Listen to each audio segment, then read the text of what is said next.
Arithmetic sequence, part 1, common difference and the next three terms. Bago magsimula, alamin muna natin ang mga notation or symbol na gagamitin all throughout the lesson. Given the sequence 3, 8, 13, 18, 23 up to a sub n. Kapag sinabing first term, ang symbol na gagamitin ay a sub 1. Second term, a sub 2. Dito naman, pag third term na 13, that is a sub 3. A sub 4 is the fourth term. Fifth term, kapag a sub 5. Kapag hindi alam kung pang ilan yung term na yon, pwedeng gamitin ang a sub n or for the nth term. Paano malalaman kung ang sequence ay isang arithmetic? Ang sinasabi dito, dapat kahit anong dalawang magkasunod ang kunin mo sa sequence na yon, meron silang parehas na agwat. Let's have an example. 3, 8, 13, 18, 23, and so on. Para makuha yung agwat ng 3 and 8, you get the difference. So, subtract pabalik. 8 minus 3 is 5. 13 minus 8 is 5. 18 minus 13 is equal to 5. 23 minus 18 equals to. Ang mapapansin yung 5 na pare-parehas, yan ang common difference. Ang ginagamit dyan ay small letter d. Kapag may common difference o pare-parehas ang sagot, the sequence is arithmetic. Let's have some more examples. Tell whether the sequence is arithmetic or not. Kapag arithmetic, dapat may common difference. In this example, negative 18, negative 15, negative 12, negative 9, negative 6, and so on. Para hanapin kung meron silang common difference, mag-subtract, pero pabalik. So, negative 15 minus negative 18, magkasunod ang dalawang negative. So, magiging negative 15 plus 18. Applying the rule of addition, magkaiba sila ng sign, so magsusubtract ka, ang magiging sagot ay positive 3. Negative 12 minus negative 15, magkasunod yung dalawang negative ulit, so magiging negative 12 plus 15. Ang magiging sagot ay equal to 3. Negative 9 minus negative 12, magiging negative 9 plus 12. Ang magiging sagot ay positive 3. Negative 6 minus negative 9, magiging negative 6 plus 9. Magkaiba pa rin ang sign, kaya magsusubtract. The answer is 3. Kung mapapansin nyo, pare-parehas yung sagot. So the common difference is 3 and the sequence is arithmetic. Sunod na halimbawa. Negative 1, negative 3, negative 5, negative 8, negative 10, and so on. Para kunin ang common difference, dapat pabalik. So, negative 3 minus negative 1, magiging negative 3 plus 1. But this time, dapat ang magiging sagot mo ay negative. Kasi mas mataas ang absolute value ng negative 3. So, ang sagot dito ay negative 2. Negative 5 minus negative 3, magiging negative 5 plus 3. Magkaiba pa rin sila ng sign, so subtract. Ang magiging sagot ay negative 2. Negative 8 minus negative 5, magiging negative 8 plus 5. Pero dito, kung mapapansin nyo, ang magiging sagot ay negative 3. Pwedeng hindi nyo na ituloy na i-check yung negative 10 at negative 8. Pero dito, kahit na ang maging sagot niya ay negative 2, meron pa rin isang hindi parehas. So therefore, the sequence is not arithmetic. Sunod na halimbawa, 72, 36, 18, 9, and so on. Para i-check ang common difference, dapat pabalik. 36 minus 72 is negative 36. 18 minus 36 equals negative 18. Kahit hindi na natin itry ang 9 at 18, alam na natin na ito ay hindi arithmetic sequence. Dahil dito sa dalawang to, hindi sila parehas. So the answer is not. Sunod naman. Negative x plus 3y, 4x plus y, 9x minus y, 14x minus 3y, and so on.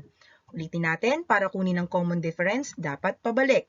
So 4x plus y minus negative x plus 3y. Huwag kalimutang lagyan ng parenthesis, lalo na kung 2 terms ang iyong nasa subtrahen.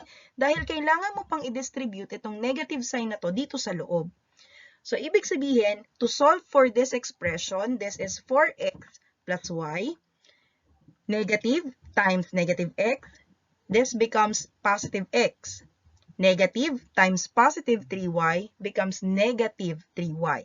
Then, combine similar terms. Lahat na may parehas na letter. So, 4x plus x is 5x. Y minus 3y is negative 2y.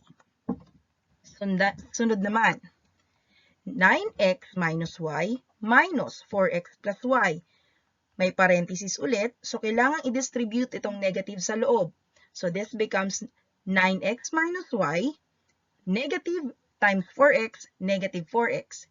Negative times positive y, negative y. Combine similar terms ulit.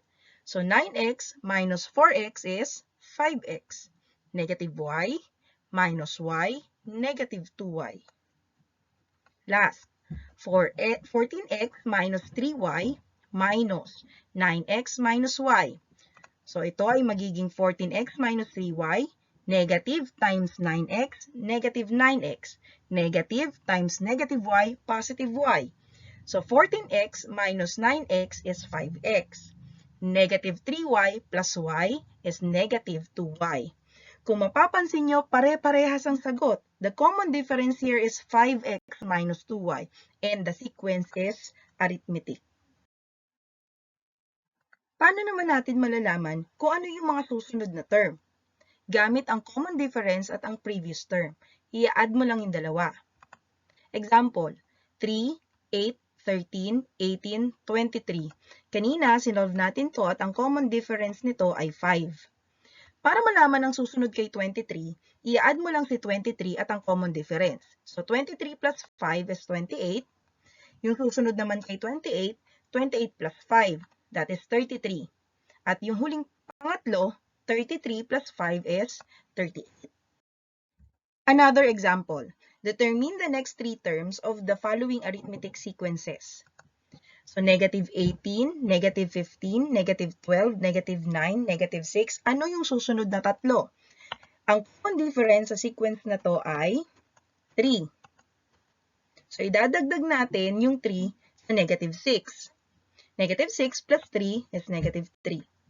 Para sa susunod, negative 3 plus 3, that is equal to 0. 0 plus 3 is 3. Sunod naman, negative 1, negative 3, negative 5, negative 7, negative 9. Ang common difference para sa sequence na ito ay negative 2. Idagdag ang negative 2 sa negative 9 para malaman ang kasunod. So, negative 9 plus negative 2, parehas ng sign, add, then copy their common sign. So, that is negative 11. Para sa susunod naman, negative 11 plus negative 2, parehas ulit sila ng sign, add, then copy the sign. So, negative 13. Negative 13 plus negative 2, negative 15. Sunod, 36, 32, 28, 24, 20. Ano ang susunod na tatlo? Dito, makikita nyo na ang common difference niya ay negative 4. So, 20 plus negative 4, magkaiba sila ng sign, subtract. Pero dapat ang magiging final answer mo ay positive kasi si 20 ay mas mataas sa negative 4 or yung absolute value ni 20 ay mas mataas sa negative 4. So, the answer is positive 16. 16 plus negative 4, magkaiba ulit ng sign, subtract. So, this is 12, positive 12. Last, 12 plus negative 4 is 8. Para sa huling halimbawa, negative x plus 3y, 4x plus y, 9x minus y, 14x minus 3y, ano ang susunod na tatlo? Kanina, nasolve na natin na ang common difference ng sequence na to ay 5x minus 2y. So, idadagdag natin si 5x minus 2y kay 14x minus 3y.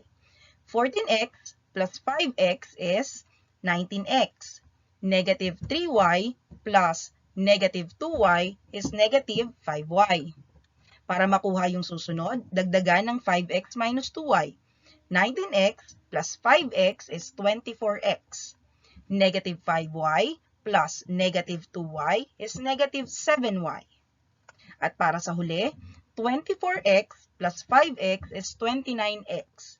Negative 7y plus negative 2y is negative 9y. Now, it's your turn. Determine the common difference and the next three terms of the following arithmetic sequences.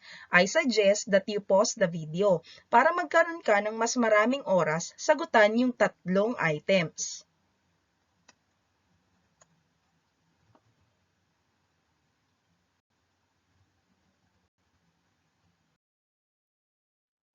Ang sagot sa number 1, D is equal to 4. And the next three terms are 19, 23, and 27. For number 2, the common difference is negative 10. The next three terms are negative 6, negative 16, and negative 26.